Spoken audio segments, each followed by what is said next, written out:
সুধীর মজুমদার। মূলত Netaji play forum সেন্টারে আগামীতে আয়োজিত হতে যাচ্ছে পেটুক সমাবেশ এর দ্বিতীয় পর্যায় এবং গোটা বিষয়কে নিয়েই এই সাংবাদিক সম্মেলনে পেটুক সমাবেশের দ্বিতীয় পর্যায়ে কি কি রাখা হবে, কিভাবে করা হবে গোটা অনুষ্ঠানটি, কি কি ব্যবস্থাপনা থাকবে, তার মূল উদ্দেশ্য কি, প্রত্যেকটা বিষয় নিয়েই আজকের এই সাংবাদিক সম্মেলনে আলোচনা করা হয়েছে। সে বিষয়ে উপস্থিত অতিথিরা কি বলছেন বা এই পেটুক সমাবেশের দ্বিতীয় পর্যায়ের আয়োজকরা কি বলছেন শুনুন। নমস্কার, শুভ সকাল। আমরা নেতাজি প্লে ফোরাম সেন্টারের পক্ষ থেকে আমরা পেটুক সমাবেশের একটা আয়োজন করছি। আমাদের এটা নিয়ে দ্বিতীয় বর্ষ এই আয়োজন। প্রথম বছরে আমাদের 15টা স্টল নিয়ে আমরা এই মেলা আয়োজন করেছিলাম। এই বছর আমাদের 30টার মতো স্টল এখানে থাকবে। এখানে বিভিন্ন ধরনের খাবার থাকবে এবং ত্রিপুরাটি তথাগত যে খাবারগুলো থাকে, পিঠাপুলি থেকে আরম্ভ করে বিভিন্ন ধরনের খাবার এখানে আমরা আয়োজন করি। পাশাপাশি এখানে আমাদের যারা সাহায্যে হাত বাড়িয়ে দিয়েছেন বিভিন্ন ব্যবসায়ীরা এবং আমাদের যেই এফএম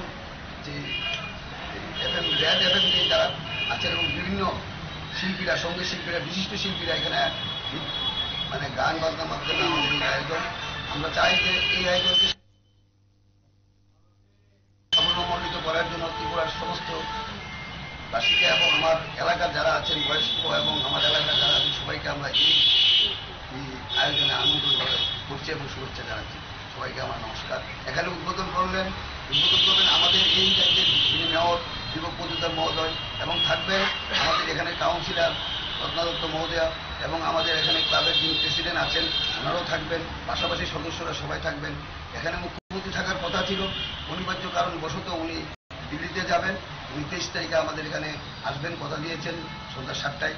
তাই আমি সবাইকে আমন্ত্রণ জানাই যে এই মেলাকে সাফল্যমণ্ডিত করার জন্য। সবাইকে আমার নমস্কার। উদ্দেশ্যটা কি? উদ্দেশ্য কি? মেলা মানে আপনারা জানেন, উদ্দেশ্য মেলা মানে একটা আনন্দদায়ক জিনিস এবং এই মেলাটা আমরা সব দ্বিতীয়বার করছি এবং পাশাপাশি আপনারা জানেন যে এই মেলাতে অনেক লোকের ব্যবসা বাণিজ্য করে এবং আমাদের যেখানে আছে লোকাল ফর ভোকাল যারা আছেন তাদেরকে নিয়ে আমরা নরেন্দ্র মোদী যে ডাক দিয়েছেন লোকাল ফর ভোকাল, এই ভোকালের উদ্দেশ্যে আমরা কিন্তু লোকাল দিয়ে এই কাজটা আমরা করছি এবং প্রতিবারই আমরা করার চেষ্টা করি। আপনারা শুনলেন সঞ্জয় সাহার বক্তব্য এবং তিনি গোটা বিষয়টি তুলে ধরেছেন। নেতাজি প্লে ফোরাম সেন্টারে আয়োজিত এই পেটুক সমাবেশের দ্বিতীয় পর্যায়ে অনুষ্ঠিত হতে যাচ্ছে 21শে ডিসেম্বর থেকে 25শে ডিসেম্বরের মধ্যে। এই নিচে ছোট্ট একটি বিজ্ঞাপন বিরতি, রয়েছে আর অন্যান্য সংবাদ, সাথে থাকুন।